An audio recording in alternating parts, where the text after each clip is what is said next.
복도를 지나가던 중 우연히 민지와 다른 승무원이 작은 목소리로 대화하는 것을 들었습니다.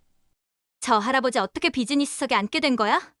완전 분위기 깨네. 자녀들이 선물해줬대. 그런데 기본 매너도 없어서 다른 승객들이 불편해하고 있어. 어떻게?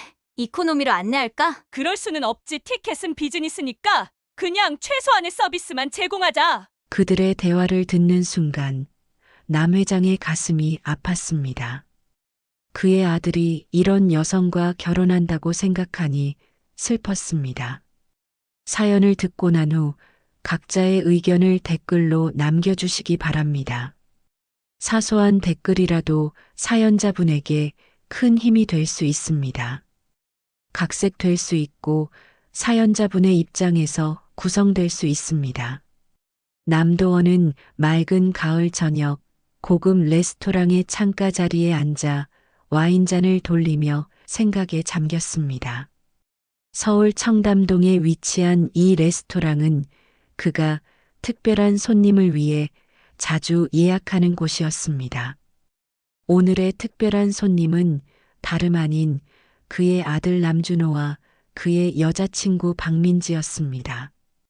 도원은 150억대 그룹의 회장으로 수십 년간 비즈니스 세계에서 다양한 인물들을 만나온 경험으로 사람의 본질을 꿰뚫어 보는 능력이 있었습니다. 레스토랑에 들어서는 준호와 민지를 보며 도원은 미소 지었습니다. 준호는 항상 그랬듯 신뢰감을 주는 모습으로 걸어왔고 민지는 완벽한 비율의 원피스를 입고 우아하게 걸어왔습니다. 태국 국적기 국제선 승무원으로 일하는 민지는 첫인상부터 너무 완벽해 보였습니다. 그것이 바로 도원이 의심하기 시작한 부분이었습니다. 아버님, 오래 기다리셨죠? 민지예요. 전에 얘기했던 여자친구입니다. 준호가 자리에 앉으며 말했습니다. 안녕하세요, 회장님. 드디어 뵙게 되어 정말 영광입니다. 민지가 공손히 인사하며 자리에 앉았습니다. 도원은 미소로 답하며 민지를 자세히 살펴보았습니다. 세련된 메이크업, 적절한 액세서리, 그리고 자신감 넘치는 태도까지 준비된 여자라는 인상이었습니다. 와인이 주문되고 음식이 나오는 동안 민지는 계속해서 준호를 칭찬하고 도원에게 관심을 보였습니다. 회장님, 준호 오빠가 항상 아버님 자랑을 정말 많이 해요. 사업적 통찰력도 대단하시지만 무엇보다 직원들을 가족처럼 챙기시는 모습이 정말 존경스럽다고요. 도원은 겉으로는 미소를 지었지만 내심 민지의 말 한마디 한마디가 너무 계산된 것처럼 느껴졌습니다. 그녀의 눈빛에는 뭔가 숨겨진 의도가 있는 듯 했습니다. 식사가 진행되는 동안 민지는 자연스럽게 준호의 회사 일에 관심을 보이며 몇 가지 조언을 건넸습니다. 승무원으로서 다양한 나라의 문화를 경험했다는 이야기와 함께 회사의 해외 진출에 도움이 될 만한 정보들을 언급했습니다.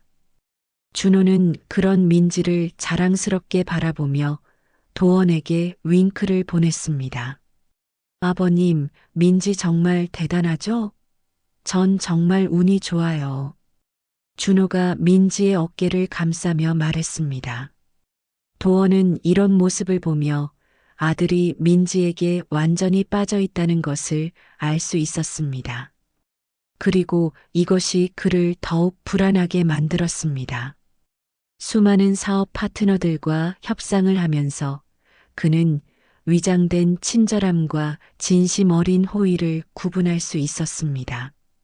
민지의 행동은 너무나 완벽했고 그것이 오히려 의심을 키웠습니다. 식사를 마치고 준호가 잠시 화장실에 간 사이 도원은 민지와 단둘이 남게 되었습니다. 민지 씨는 우리 준호를 만난 지 얼마나 되었죠? 도원이 차분히 물었습니다. 6개월 됐어요, 회장님. 하지만 정말 운명 같아요. 준호 오빠는 제가 만난 남자 중 가장 진실되고 따뜻한 사람이에요. 민지가 미소 지으며 답했습니다. 도원은 고개를 끄덕이며 와인을 한 모금 마셨습니다. 민지의 말은 틀리지 않았지만 그 미소 뒤에 숨겨진 계산적인 눈빛이 마음에 걸렸습니다. 레스토랑을 나서며 도원은 결심했습니다. 민지가 정말 준호를 사랑하는지 아니면 남군가의 부와 명성을 노리고 접근한 것인지 확인할 방법을 찾아야 했습니다. 그날 밤 도원은 집으로 돌아와 창밖을 바라보며 생각에 잠겼습니다. 아들의 행복이 걸린 문제였기에 가볍게 넘길 수 없었습니다. 어떻게 하면 민지의 진짜 모습을 볼 수 있을까? 누군가를 판단하기 전에 그 사람의 본질을 확인하는 것은 항상 그의 원칙이었습니다. 이번에도 그 원칙을 따라야 했습니다. 다음 날 아침 남 회장은 사무실에 일찍 도착해 창밖으로 서울의 도심을 내려다보았습니다. 밤새 민지에 대한 생각으로 잠을 이루지 못했고 어떻게 그녀의 진심을 확인할 수 있을지 고민했습니다. 그의 회사는 그가 직접 읽어온 결실이었습니다. 그 모든 것이 언젠가는 준호에게 넘어갈 터였고 돈만 보고 접근한 여자가 아들 곁에 있다면 생각만으로도 가슴이 답답했습니다. 책상 위 인터폰 버튼을 누르자 곧 비서실장이 노크 후 사무실로 들어왔습니다. 회장님, 오늘 일정 확인해 드릴까요? 일정은 잠시 미뤄두고 내 부탁 하나 들어줄 수 있나? 실장은 놀란 기색을 숨기며 고개를 끄덕였습니다. 남 회장이 공식 일정을 미루는 일은 거의 없었기 때문입니다. 박민지라는 여성에 대해 모든 정보를 수집해줘. 우리 준호가 결혼하겠다고 데려온 여자야. 태국 국적기 승무원으로 일하고 있어. 개인정보, 가족관계, 친구관계, 특히 비행 스케줄까지 모두 알아내주게. 정 실장은 자세하게 메모를 하며 남 회장의 지시를 받았습니다. 아들의 결혼 상대에 대해 이렇게 자세한 정보를 요구하는 것은 분명 일상적인 일이 아니었습니다. 하지만 오랜 시간 남 회장을 모셔온 그는 더 이상의 질문 없이 고개를 숙였습니다. 바로 알아보겠습니다. 그날 오후 정 실장은 박민지에 관한 자세한 보고서를 가지고 돌아왔습니다. 민지는 서울에서 대학교를 졸업하고 태국 국적기에 입사했으며 4년째 국제선 승무원으로 일하고 있었습니다. 가족은 부모님과 여동생이 있었고 부모님은 중소규모의 무역회사를 운영하고 있었습니다. 준호와는 공항 VIP 라운지에서 우연히 만나 교제를 시작했다는 정보도 있었습니다. 다음 주 화요일 방콕 마이너스 인천 노선의 비즈니스석 담당이라고 합니다. KA 479편이고 오전 10시 30분 방콕 출발, 오후 5시 15분 인천 도착 예정입니다. 남 회장은 정 실장의 보고를 들으며 계획을 세웠습니다. 그녀가 일하는 비행기를 직접 타보면 어떨까? 하지만 그냥 타는 것은 의미가 없었습니다. 그녀가 자신을 알아보면 평소와 같은 모습을 보일 것이 분명했습니다. 그 비행편 비즈니스석 표를 예약해줘. 네, 회장님. 출장 가십니까? 남 회장은 잠시 생각에 잠겼다가 결심한 듯 말했습니다. 아니, 이건 다른 종류의 출장이야. 아무에게도 이 일을 말하지 말게. 특히 준호에게는. 정 실장은 의아한 표정이었지만 더 이상 묻지 않았습니다. 남 회장이 사려 깊게 계획을 세울 때는 이유가 있기 마련이었습니다. 남 회장의 머릿속에는 하나의 계획이 형성되고 있었습니다. 부유한 기업가가 아닌 평범한 노인으로 민지를 만나본다면 그녀의 본 모습이 드러나지 않을까? 거울을 바라보며 그는 자신의 모습을 상상했습니다. 고급 양복과 명품 시계 대신 낡은 옷을 입고 평범한 노인으로 변장한다면 충분히 가능할 것 같았습니다. 주말 내내 남 회장은 변장 준비를 했습니다. 비서를 통해 평범한 옷과 신발을 구입하게 했고 머리 스타일도 바꿀 방법을 고민했습니다. 준호에게는 태국 지사 점검차 출장을 간다고 말했고 준호는 특별히 의심하지 않았습니다. 월요일 아침 정 실장이 남 회장의 자택으로 방문했을 때 그의 표정에는 걱정이 가득했습니다. 회장님, 정말 이렇게까지 하셔야 할까요? 위험할 수도 있습니다. 내 아들의 평생 행복이 걸린 문제야. 준호는 지금 사랑에 눈이 멀어 있을 수도 있어. 내가 직접 확인하지 않으면 마음이 편치 않아. 남 회장의 결심은 확고했습니다. 그는 평생 사업을 하며 어려운 의사결정을 내릴 때마다 자신의 직관을 믿어왔고 이번에도 그 직관이 무언가 경고하고 있었습니다. 준비는 다 됐나? 네, 회장님. 모든 준비가 완료되었습니다. 내일 아침 일찍 방콕으로 출발하는 비행기 표도 예약했습니다. 방콕에서 하루 지내시고 민지 씨가 탑승하는 비행기로 돌아오시면 됩니다. 정 실장의 말에 남 회장은 고개를 끄덕였습니다. 이제 돌이킬 수 없는 계획이 시작되었습니다. 아들의 행복을 위해 그리고 자신이 평생 일구어온 회사의 미래를 위해 그는 이 모험을 감행하기로 결심했습니다. 화요일 아침 일찍 남 회장은 방콕에 도착했습니다. 고급 호텔 스위트룸에 짐을 풀자마자 그는 준비해온 가방을 열었습니다. 그 안에는 자신의 모습을 완전히 바꿀 준비물들이 담겨 있었습니다. 남 회장은 호텔 욕실 거울 앞에 서서 자신의 모습을 살펴보았습니다. 평소에 그는 항상 맞춤 정장과 고급 구두를 신었고 머리카락 한 올 흐트러짐 없이 단정했습니다. 하지만 내일은 달라질 것입니다. 방콕의 작은 시장에서 구입한 낡은 체크무늬 셔츠와 바랜 청바지, 오래된 운동화를 꺼내 침대 위에 펼쳐놓았습니다. 이렇게 입는 건 대학생 때 이후로 처음이군. 남 회장은 혼잣말로 중얼거리며 옷을 살펴보았습니다.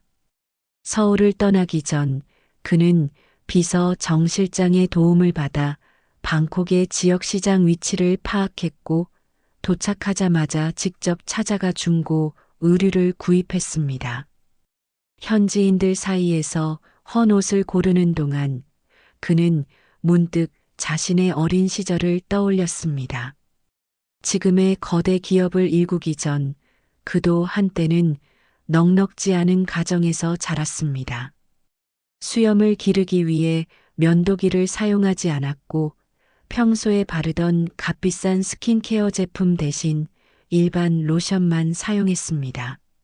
머리에는 일부러 흰 머리가 더 도드라져 보이도록 가볍게 헤어 스프레이를 뿌렸습니다. 평소에는 절대 하지 않았을 행동들이었습니다. 저녁 내내 남 회장은 새로운 정체성을 연습했습니다. 거울 앞에서 허리를 약간 구부리고 걷는 법, 말투를 조금 더 느리고 투박하게 바꾸는 법을 연습했습니다. 특히 비즈니스석에서 처음으로 서비스를 받는 것처럼 어색하게 행동하는 방법을 반복해서 연습했습니다. 그는 메뉴에 당황하는 표정을 연습하며 말했습니다. 그의 연기는 완벽해야 했습니다. 한 번도 비즈니스석을 이용해 보지 않은 노인의 모습을 자연스럽게 연출해야 했기 때문입니다. 남 회장은 짐 가방에서 오래된 천 가방을 꺼냈습니다. 이건 서울의 광장시장에서 특별히 구입한 것이었습니다. 명품 가방 대신 이 천 가방에 최소한의 필요품만 넣었습니다. 지갑에서는 모든 신용카드를 빼고 현금만 조금 넣었습니다. 비즈니스석 승객이지만 가난한 노인의 모습을 완벽하게 연출하기 위해서였습니다. 남 회장은 침대에 누워 천장을 바라보며 생각했습니다. 아들 준호의 얼굴이 떠올랐습니다. 준호는 항상 사람의 좋은 면만 보려고 하는 순수한 성격이었습니다. 그런 아들이 자신의 재산만 노리는 여자에게 속았다면 생각만으로도 가슴이 아팠습니다. 밤새 잠을 설치던 남 회장은 새벽 5시에 일어나 마지막 준비를 마쳤습니다. 화장실에서 머리를 살짝 헝클어뜨리고 세수도 대충 한 채 낡은 옷을 입었습니다. 거울을 보니 그는 더 이상 150억대 기업의 회장이 아니었습니다. 평범한, 어쩌면 가난해 보이는 노인의 모습이었습니다. 호텔을 나서기 전 남 회장은 정 실장에게 짧은 메시지를 보냈습니다. 계획대로 진행 중. 오늘 저녁에 돌아가면 연락하겠음. 그리고 평소에는 절대 타지 않을 대중 택시를 불러 공항으로 향했습니다. 방콕 수완나품 공항에 도착한 남 회장은 일부러 일반 체크인 카운터에서 줄을 섰습니다. 평소라면 VIP 전용 체크인을 이용했겠지만 오늘은 달랐습니다. 낡은 옷을 입은 그를 본 체크인 카운터 직원이 의아한 표정을 지었습니다. 비즈니스석 티켓이신데 혹시 착오가 있으신 건 아닌가요? 남 회장은 어색한 미소를 지으며 대답했습니다. 아니요, 맞습니다. 자녀들이 선물해준 티켓이에요. 체크인을 마치고 보안 검색대를 통과한 후 그는 비즈니스 라운지 입구에 도착했습니다. 라운지 직원도 그의 모습을 보고 당황했지만 티켓을 확인하고는 정중하게 안내해 주었습니다. 라운지에서 커피 한 잔을 마시며 남 회장은 마음을 다잡았습니다. 곧 민지를 만나게 될 것입니다. 그녀가 가난해 보이는 노인에게 어떤 태도를 보일지 그것이 바로 그녀의 진짜 모습을 보여줄 열쇠가 될 것입니다. 탑승 시간이 다가오자 남 회장은 라운지를 나와 게이트로 향했습니다. 평소 같으면 비즈니스석 우선 탑승 시간에 맞춰 나갔겠지만 오늘은 일부러 늦게 나가 일반 탑승줄에 섰습니다. 주변 승객들은 모두 깔끔한 정장이나 고급 브랜드의 캐주얼 차림이었습니다. 반면 남 회장의 낡은 체크무늬 셔츠와 바랜 청바지는 그 속에서 유난히 눈에 띄었습니다. 몇몇 승객들이 그를 힐끗거리며 의아한 시선을 보냈지만 남 회장은 그런 시선에 아랑곳하지 않는 듯 평범한 표정을 유지했습니다. 내면에서는 긴장감이 점점 커지고 있었습니다. 곧 민지를 만나게 될 테니까요. 게이트에 도착하자 멀리서 민지의 모습이 보였습니다. 그녀는 단정한 태국 국적기 유니폼을 입고 밝은 미소로 승객들을 맞이하고 있었습니다. 남 회장은 천천히 줄을 따라 이동했고 마침내 그의 차례가 되었습니다. 안녕하세요. 즐거운 여행 되세요. 민지는 자동적인 미소를 지으며 남 회장의 탑승권을 확인했습니다. 그녀의 눈에는 어떠한 인식의 흔적도 없었습니다. 변장은 성공적이었습니다. 남 회장은 어색하게 미소 지으며 고개를 끄덕였습니다. 감사합니다. 남 회장은 이렇게 간단한 대화만 나누고 비행기 안으로 들어갔습니다.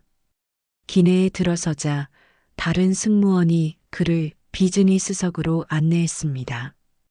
비행기 내부에서도 여전히 그는 다른 승객들과는 확연히 다른 모습이었습니다. 주변에 앉은 사업가들과 관광객들이 그를 힐끗거리는 것이 느껴졌지만 남 회장은 일부러 고개를 숙이고 자신의 자리를 찾았습니다.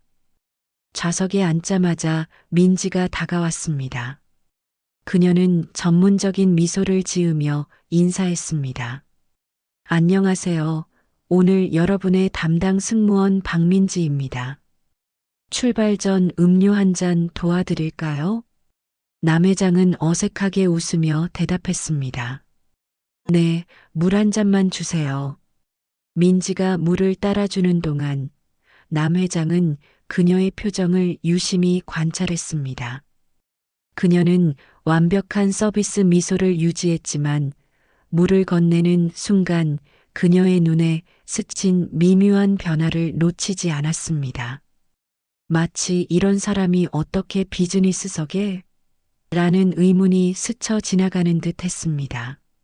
처음 비즈니스석 이용하시나요?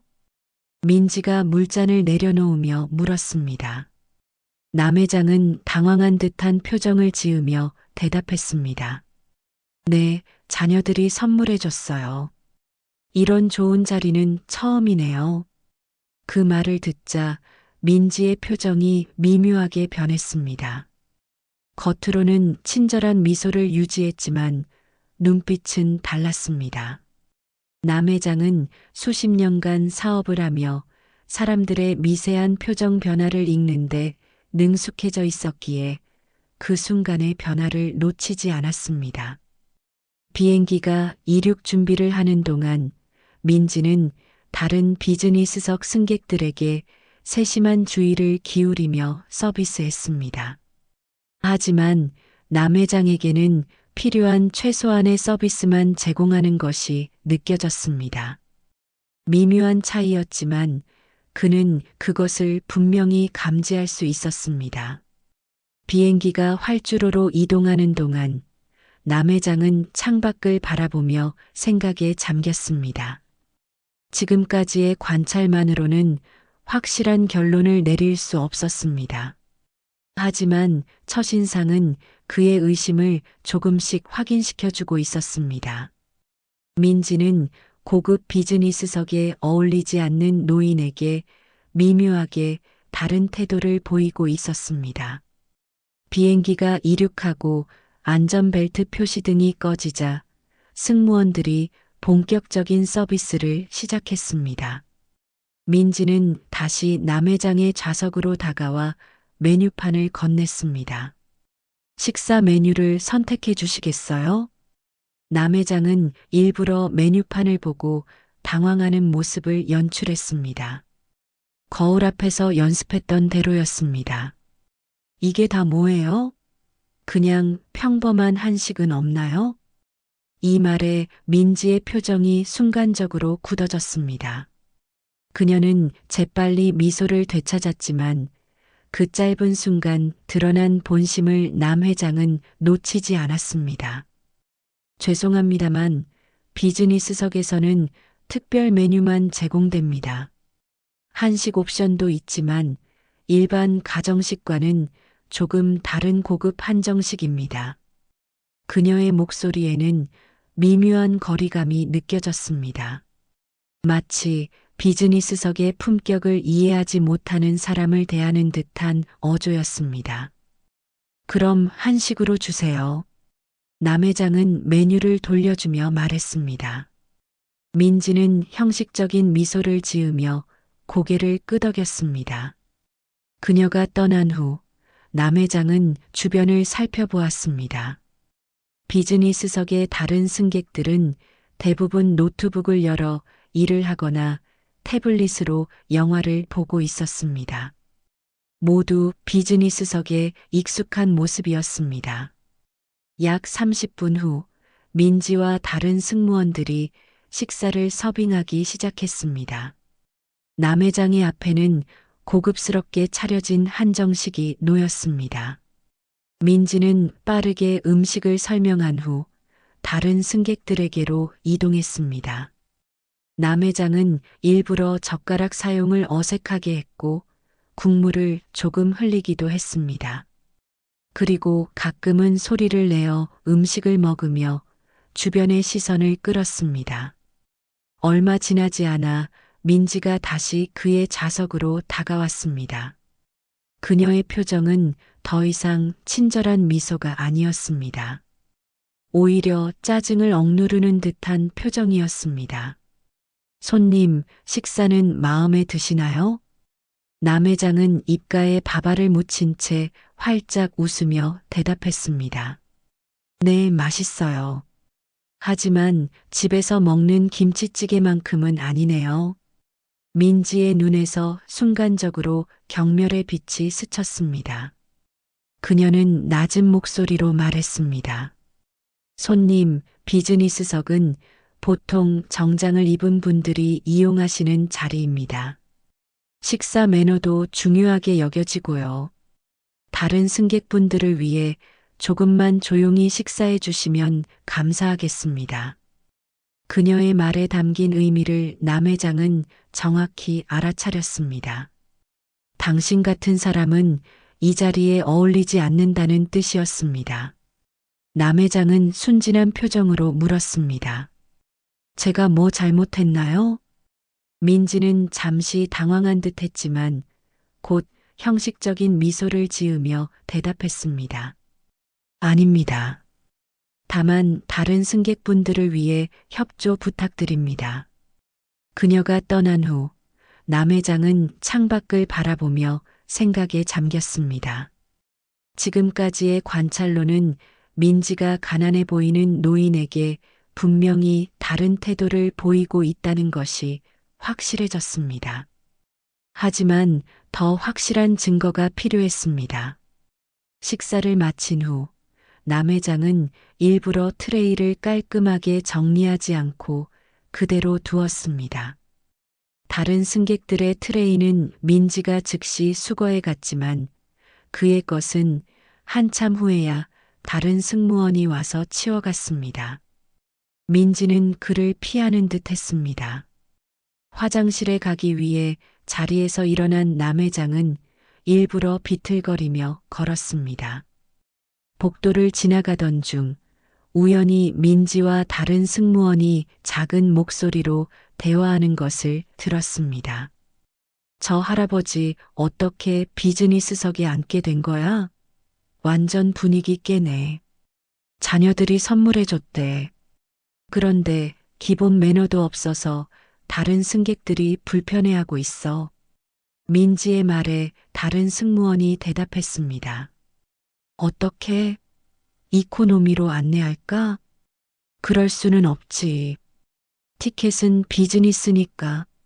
그냥 최소한의 서비스만 제공하자. 그들의 대화를 듣는 순간 남 회장의 가슴이 아팠습니다. 그의 아들이 이런 여성과 결혼한다고 생각하니 슬펐습니다. 하지만 아직 시험은 끝나지 않았기에 그는 평정심을 유지하려 노력했습니다. 화장실에서 나와 자리로 돌아가는 길에 일부러 휘청거린 남 회장을 향해 민지가 마지못해 다가왔습니다. 괜찮으세요? 도움이 필요하시면 말씀해 주세요. 겉으로는 친절했지만 그녀의 눈빛은 달랐습니다. 빨리 이 비행이 끝났으면 좋겠다는 마음이 그대로 드러났습니다. 남 회장은 그녀의 팔을 잡으며 미소 지었습니다. 고마워요, 아가씨. 참 친절하시네요. 민지는 억지 미소를 지으며 대답했습니다.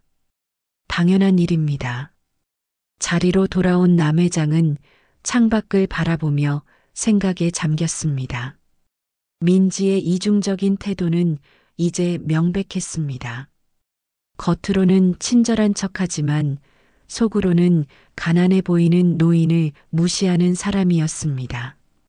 이런 사람이 준호의 배우자가 된다면 생각만으로도 가슴이 아팠습니다. 비행 시간이 흐를수록 민지의 태도는 더욱 노골적으로 변했습니다. 남 회장이 음료를 요청할 때마다 그녀는 한숨을 쉬며 억지로 미소를 지었습니다.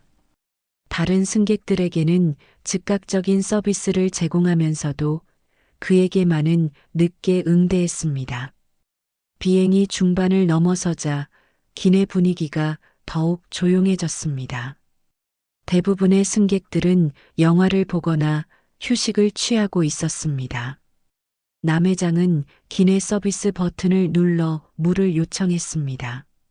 몇 분이 지나도 아무도 오지 않자 다시 한번 버튼을 눌렀습니다.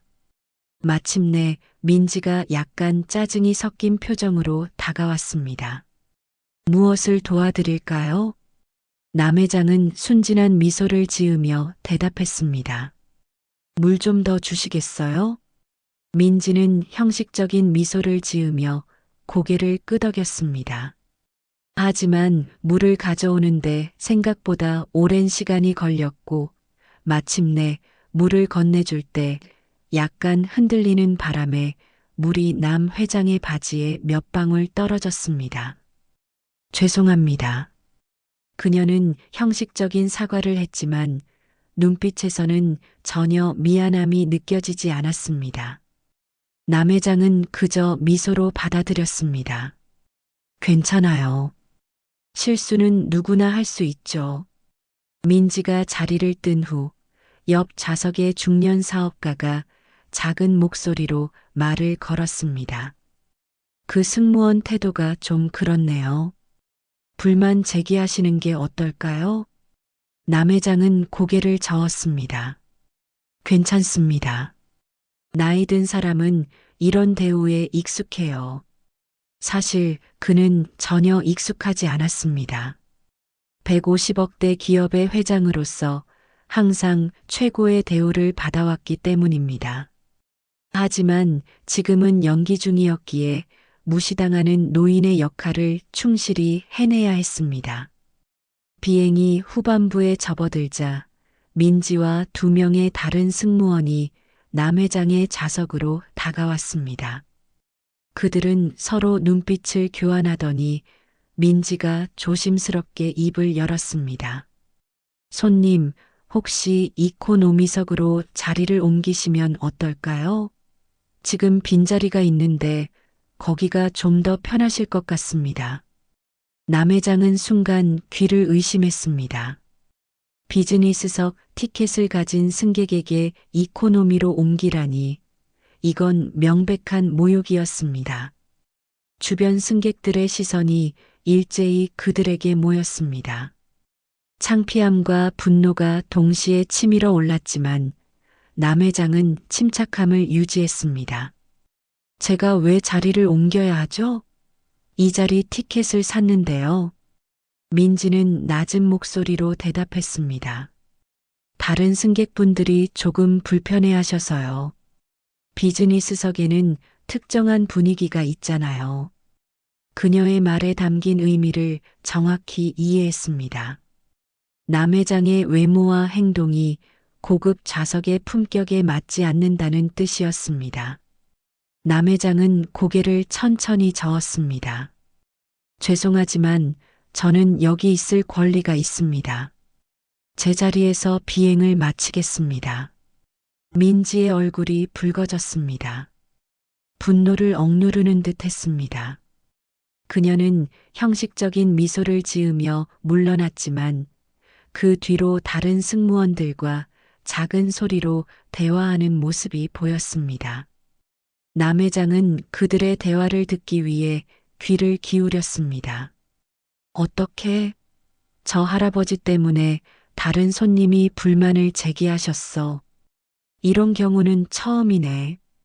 기장님께 보고할까? 그냥 비행 끝날 때까지 최소한의 서비스만 제공하자. 얼마 안 남았어. 그들의 대화를 듣고 난 남 회장은 이제 충분한 증거를 얻었다고 판단했습니다.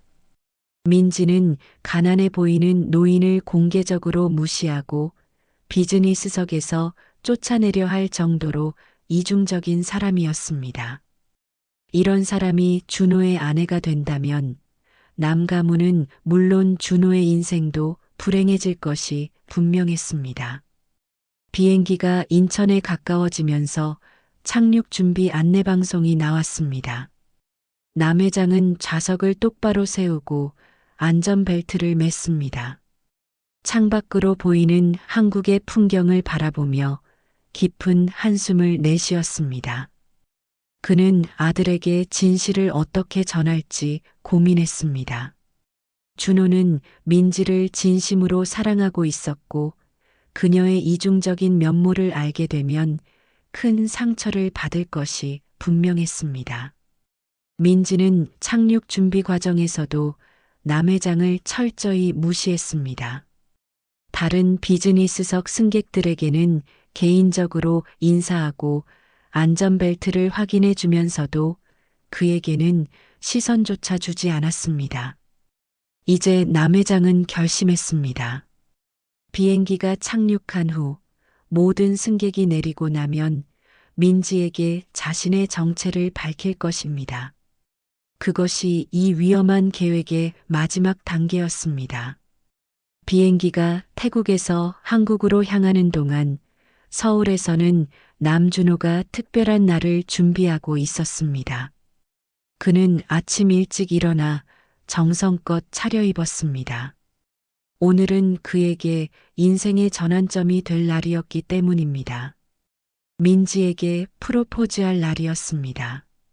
준호는 가장 먼저 사장실의 금고를 열고 작은 벨벳 상자를 꺼냈습니다. 상자 안에는 그가 몇 주 전 청담동 보석상에서 특별히 주문한 다이아몬드 반지가 들어 있었습니다. 2캐럿 다이아몬드가 박힌 플래티넘 반지는 가격이 1,500만 원이 넘었지만 사랑하는 사람을 위한 것이라 아깝지 않았습니다. 드디어 오늘이구나. 준호는 반지를 바라보며 미소 지었습니다. 그는 이날을 위해 몇 주 동안 준비해 왔습니다. 인천공항 근처에 고급 레스토랑을 예약했고 창문 너머로 활주로가 보이는 특별한 자리를 요청했습니다. 민지가 일하는 비행기가 착륙하는 모습을 보며 프로포즈하는 것이 그의 로맨틱한 계획이었습니다. 이사님, 일시회에 준비되었습니다.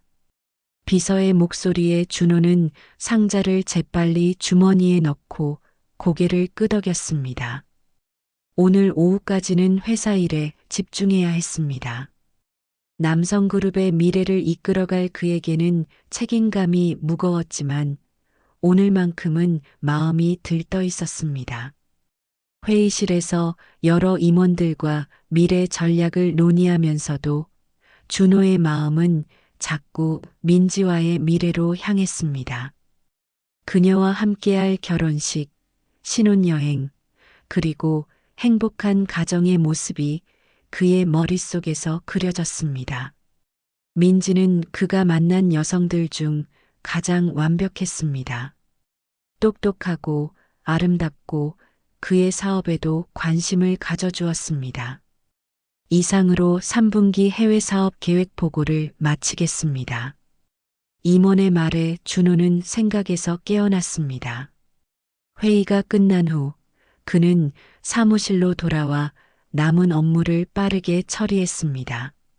시계를 확인하니 이미 오후 3시였습니다. 민지의 비행기는 오후 5시 15분에 도착할 예정이었고 그는 적어도 1시간 전에 공항에 도착해야 했습니다. 지금 나가야겠어. 준호는 재빨리 자리에서 일어나 코트를 걸쳤습니다. 비서에게 남은 일정을 취소하고 내일 처리하라고 지시한 후 지하 주차장으로 향했습니다. 그의 검은색 스포츠카는 언제나처럼 반짝반짝 빛나고 있었습니다. 운전석에 앉아 엔진을 켜기 전 준호는 다시 한번 주머니 속 반지 상자를 확인했습니다. 도로는 평소보다 혼잡했지만 준호의 마음은 이미 공항에 가 있었습니다. 라디오에서는 그의 기분을 더욱 좋게 만드는 밝은 팝송이 흘러나왔고 그는 따라 부르며 운전대를 두드렸습니다. 이런 들뜬 기분은 오랜만이었습니다. 인천공항에 도착한 준호는 VIP 주차장에 차를 세우고 공항 안으로 향했습니다. 그는 아버지가 비즈니스 출장으로 태국에 갔다는 사실을 알고 있었지만 민지와 동일한 비행기에 탔다는 것은 꿈에도 생각하지 못했습니다. 더구나 아버지가 가난한 노인으로 변장하여 민지를 시험하고 있다는 사실은 더더욱 상상할 수 없었습니다. VIP 라운지에 도착한 준호는 창가 자리에 앉아 커피를 주문했습니다. 라운지 직원이 그를 알아보고 정중하게 인사했습니다. 이사님, 오늘은 누구를 마중 나오셨나요? 여자친구가 오늘 근무를 마치고 돌아와요. 특별한 날이 될 것 같습니다. 준호는 미소를 지으며 대답했습니다. 직원은 축하의 말을 건네고 물러났습니다. 창밖으로는 넓은 활주로가 보였고 다양한 비행기들이 이착륙하는 모습이 발견됐습니다. 곧 민지가 탄 비행기도 저 활주로에 착륙할 것이라고 생각하니 가슴이 설렜습니다. 준호는 손을 뻗어 주머니에서 반지 상자를 꺼내 열어보았습니다. 다이아몬드가 라운지의 조명 아래서 반짝였습니다. 그는 프로포즈 멘트를 마음속으로 다시 한번 되새겼습니다. 거울 앞에서 수십 번은 연습했지만 아직도 긴장이 되었습니다. 민지야, 내 인생에 들어와줘서 고마워. 앞으로의 모든 순간을 함께 하고 싶어. 나와 결혼해 줄래? 단순한 말이었지만 그의 진심이 담긴 프로포즈였습니다. 너무 과하게 꾸미지 않고 있는 그대로의 마음을 전하고 싶었습니다. 준호는 상자를 닫고 다시 주머니에 넣었습니다. 시계를 보니 민지의 비행기가 착륙하기까지 30분이 남았습니다. 창밖으로 태국 국적기가 천천히 활주로에 접근하는 모습이 보였습니다. 준호의 심장은 더욱 빠르게 뛰기 시작했습니다. 곧 프로포즈할 시간이 다가오고 있었습니다. 준호는 준비해온 꽃다발을 들고 입국장 앞으로 이동했습니다. 민지가 나오는 순간 그녀에게 달려가 반지를 꺼내며 프로포즈할 계획이었습니다. 그는 주머니 속 반지 상자를 만지작거리며 초조하게 기다렸습니다. 준호는 행복한 미소를 지었습니다. 하지만 그는 알지 못했습니다. 그 비행기에 아버지가 탑승해 있었다는 사실을, 그리고 민지의 진짜 모습을 목격했다는 것을 말입니다. 곧 그의 행복한 계획은 예상치 못한 방향으로 흘러가게 될 것이었습니다. 비행기가 인천공항에 완벽하게 착륙했습니다.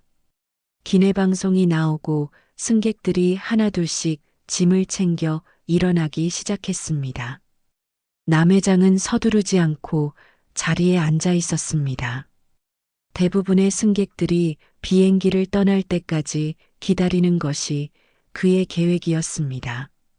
민지는 출구 근처에서 다른 승무원들과 함께 승객들에게 마지막 인사를 건네고 있었습니다. 마침내 비행기가 거의 비었을 때 남회장은 천천히 자리에서 일어나 출구를 향해 걸어갔습니다. 그의 가슴은 빠르게 뛰고 있었지만 표정은 평온했습니다. 이제 정체를 드러낼 시간이 왔습니다. 민지 앞에 다가선 남회장은 살짝 미소를 지었습니다. 좋은 서비스였습니다.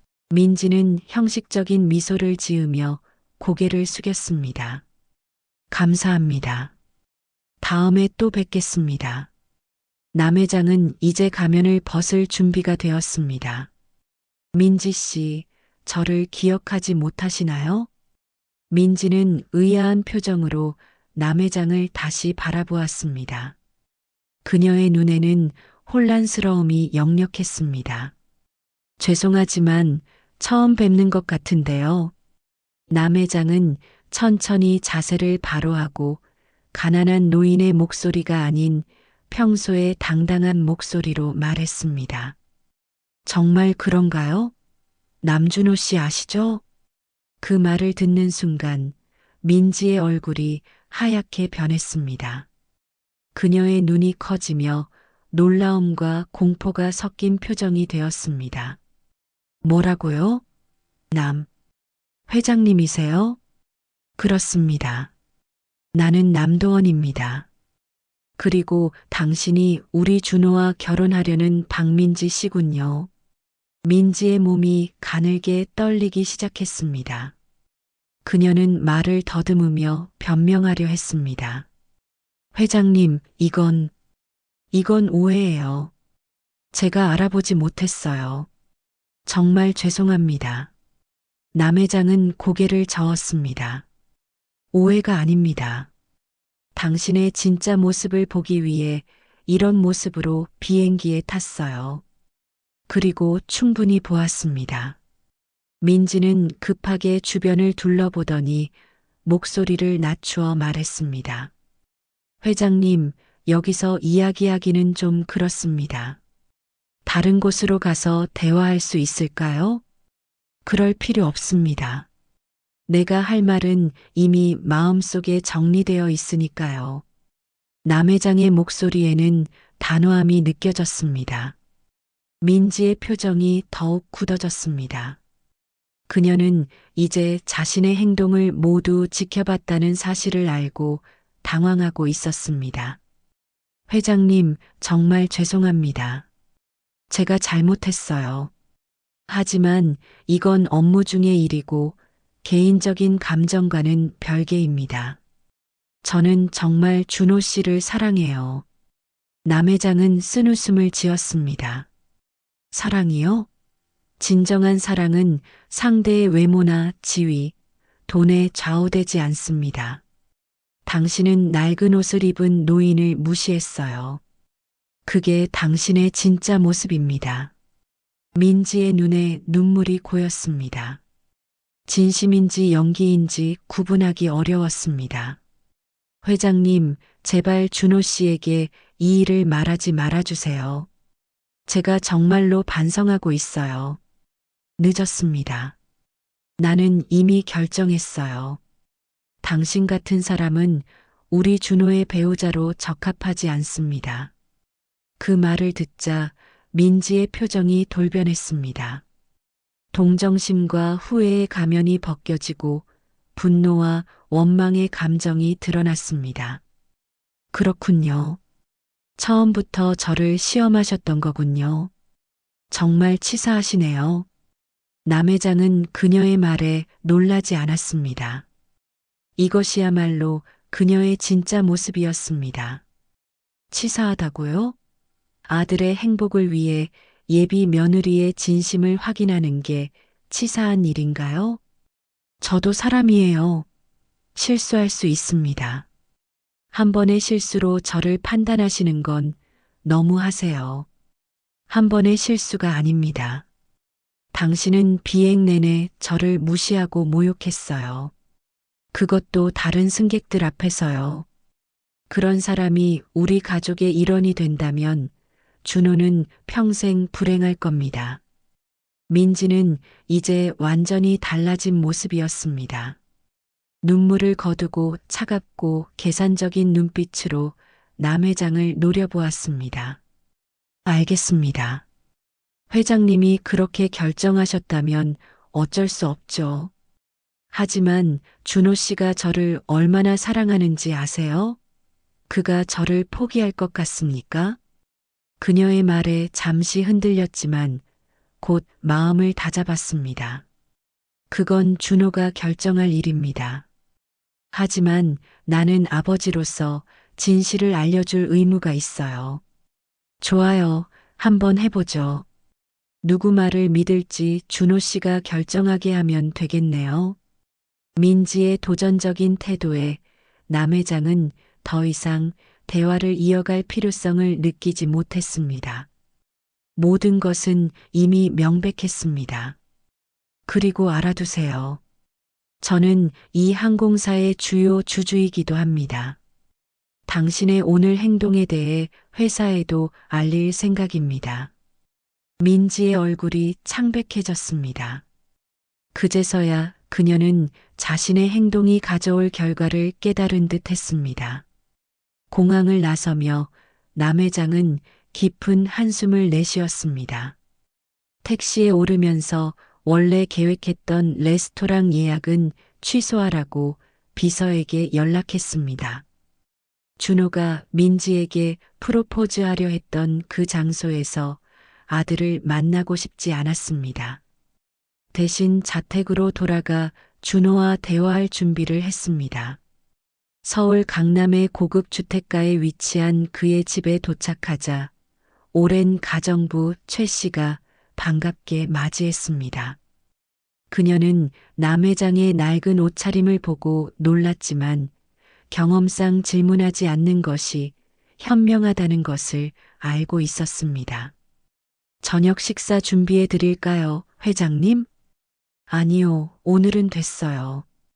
준호가 오면 서재로 안내해 주세요. 남 회장은 침실로 가서 변장을 벗고 샤워를 했습니다. 평소의 모습으로 돌아온 후 그는 서재에 앉아 준호에게 전화를 걸었습니다. 준호야, 아버지가 돌아왔다. 오늘 저녁에 시간 있니? 중요한 이야기가 있어. 준호의 목소리는 밝고 들떠 있었습니다. 네, 아버지. 저도 아버지께 말씀드릴 게 있어요. 집에서 뵐까요? 남 회장은 잠시 망설였습니다. 아들의 기쁜 목소리를 듣고 있자니 곧 전하게 될 소식이 더욱 가슴 아프게 느껴졌습니다. 그래, 집에서 보자. 전화를 끊고 남 회장은 창밖을 바라보았습니다. 해가 저물기 시작하고 있었습니다. 서울의 고층 빌딩들이 황금빛으로 물들어 있었지만 그의 마음은 무거웠습니다. 아들에게 어떻게 이 이야기를 전할지, 어떤 말로 시작해야 할지 고민했습니다. 약 1시간 후 현관 벨소리가 들렸습니다. 준호가 도착한 것입니다.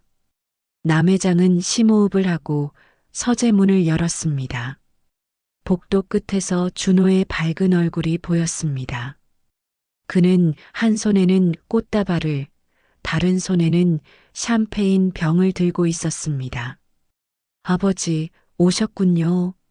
태국 출장은 어떠셨어요? 준호는 서재로 들어오며 활짝 웃었습니다.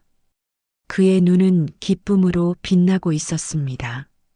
남 회장은 아들의 모습을 보니 마음이 더욱 무거워졌습니다. 준호야, 앉아보렴. 아버지가 할 이야기가 있단다. 준호는 의아한 표정으로 소파에 앉았습니다. 무슨 일이세요, 아버지? 굉장히 심각해 보이시네요. 남 회장은 잠시 침묵했다가 결심한 듯 말을 이었습니다. 사실 아버지가 태국에 간 게 아니다. 민지가 근무하는 비행기를 탔단다. 준호의 표정이 순간 굳어졌습니다. 무슨 말씀이세요? 남 회장은 천천히 하나하나 모든 이야기를 들려주었습니다. 민지를 시험해 보기로 한 결심부터 가난한 노인으로 변장한 일, 비행기에서 민지가 자신을 대했던 태도까지 말입니다.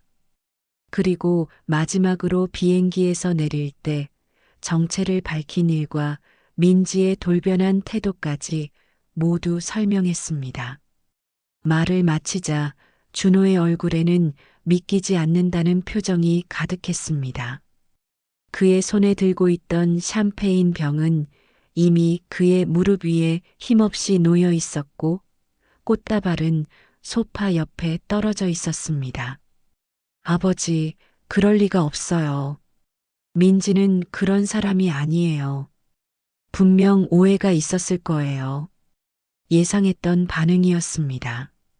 사랑에 빠진 사람은 상대의 단점을 보지 못하는 법입니다. 준호야, 아버지가 직접 경험한 일이다. 민지는 겉과 속이 다른 사람이야. 돈이 없는 사람을 무시하고 지위가 낮은 사람을 하대해.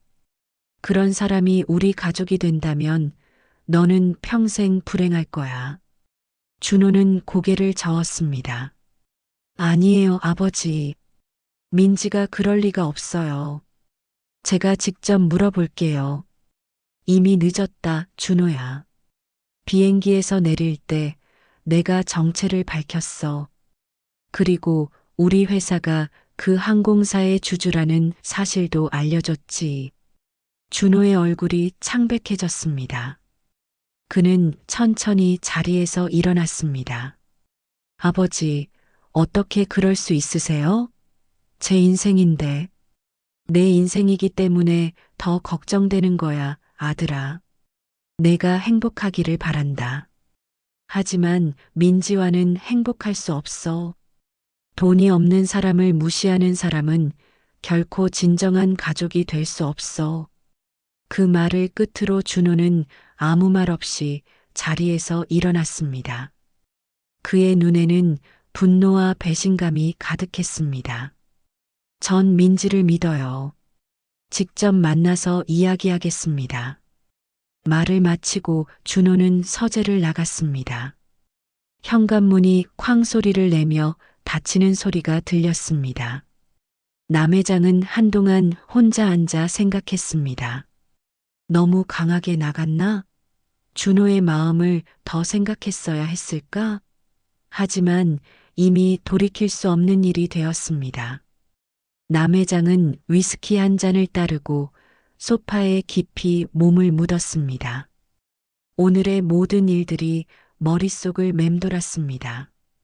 모든 것이 아들의 행복을 위한 일이었지만 지금 준호의 표정을 보니 그가 얼마나 상처받았는지 알 수 있었습니다.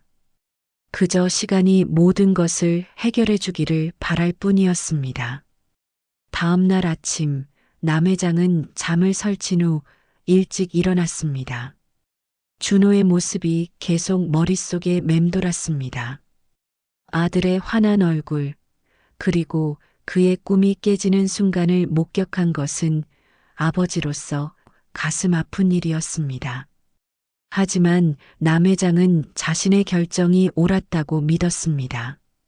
단기적인 아픔보다 아들의 평생 행복이 더 중요했기 때문입니다. 사무실로 향하는 차 안에서 남 회장의 휴대폰이 울렸습니다. 화면을 보니 준호의 이름이 떠 있었습니다. 잠시 망설이다가 전화를 받았습니다. 준호야. 준호의 목소리는 무겁게 가라앉아 있었습니다. 아버지, 죄송합니다. 어제는 제가 너무 감정적이었어요. 남 회장은 안도의 한숨을 내쉬었습니다. 괜찮다, 준호야. 너의 기분을 이해한다. 민지를 만났어요. 그리고 아버지 말씀이 맞았습니다. 준호의 목소리에서 깊은 상처가 느껴졌습니다. 남 회장은 운전기사에게 잠시 차를 세워달라고 부탁했습니다. 어떻게 된 일이니? 민지는 제게 사과했지만 그 과정에서 보여준 태도가 아버지를 원망하더군요. 그리고 저에게 그래도 우리 결혼하면 되잖아라고 말했어요. 마치 돈이 전부인 것처럼요. 남 회장의 가슴이 아팠습니다. 준호가 상처받는 모습을 보고 싶지 않았지만 동시에 안도감도 느꼈습니다. 준호가 진실을 깨달았기 때문입니다. 어떻게 할 거니? 준호의 대답은 단호했습니다. 헤어지기로 했어요, 아버지. 아버지 말씀대로 저와 민지는 가치관이 너무 달랐어요. 준호와의 대화 이후 남 회장은 아들에게 시간과 공간을 주기로 했습니다. 준호가 스스로 상처를 치유할 시간이 필요했기 때문입니다. 그는 회사 일에 몰두하며 준호가 연락해 오기를 기다렸습니다. 일주일이 지났습니다. 그 사이 준호는 민지와 완전히 결별했다고 합니다. 쉽지 않은 결정이었겠지만 준호는 용기를 내어 다른 선택을 했습니다. 아들이 자랑스러웠습니다. 금요일 저녁 남회장은 오랜만에 준호를 집으로 초대했습니다. 특별히 그는 요리사의 도움을 받아 직접 요리를 준비했습니다. 준호가 어릴 때 좋아하던 된장찌개와 불고기였습니다. 문이 열리고 준호가 들어왔습니다. 일주일 만에 보는 아들의 얼굴은 피곤해 보였지만 예전의 편안함이 조금씩 돌아오는 것 같았습니다. 아버지, 요리를 하시다니 놀랍네요. 맛있는 냄새가 나요. 준호의 표정이 한결 밝아져 있었습니다. 민지와 헤어진 후 몇 날 며칠을 괴로워했지만 이제는 조금씩 회복되고 있는 것 같았습니다. 내가 어릴 때 자주 해주던 음식이야. 기억나니? 준호가 미소 지었습니다. 네, 기억나요. 아버지가 바쁘셔서 자주 해주시지 못했지만 해주실 때마다 정말 좋아했어요. 두 사람은 식탁에 마주 앉아 오랜만에 편안한 식사를 했습니다. 회사 이야기, 준호의 어린 시절 추억, 그리고 앞으로의 계획까지 다양한 주제로 대화를 나눴습니다. 대화 속에서 민지에 대한 언급은 없었지만 그건 아직 준호에게 아픈 상처였을 테니까요. 식사를 마치고 거실로 자리를 옮겼습니다. 준호가 조심스럽게 입을 열었습니다. 아버지, 그때는 정말 화가 났었어요. 아버지가 저를 믿지 못하고 민지를 시험한 것이 너무 서운했습니다. 남회장은 고개를 끄덕였습니다. 미안하다, 준호야. 방법이 좋지 않았던 건 인정해. 하지만 너의 행복을 위한 일이었다는 것만은 알아주렴.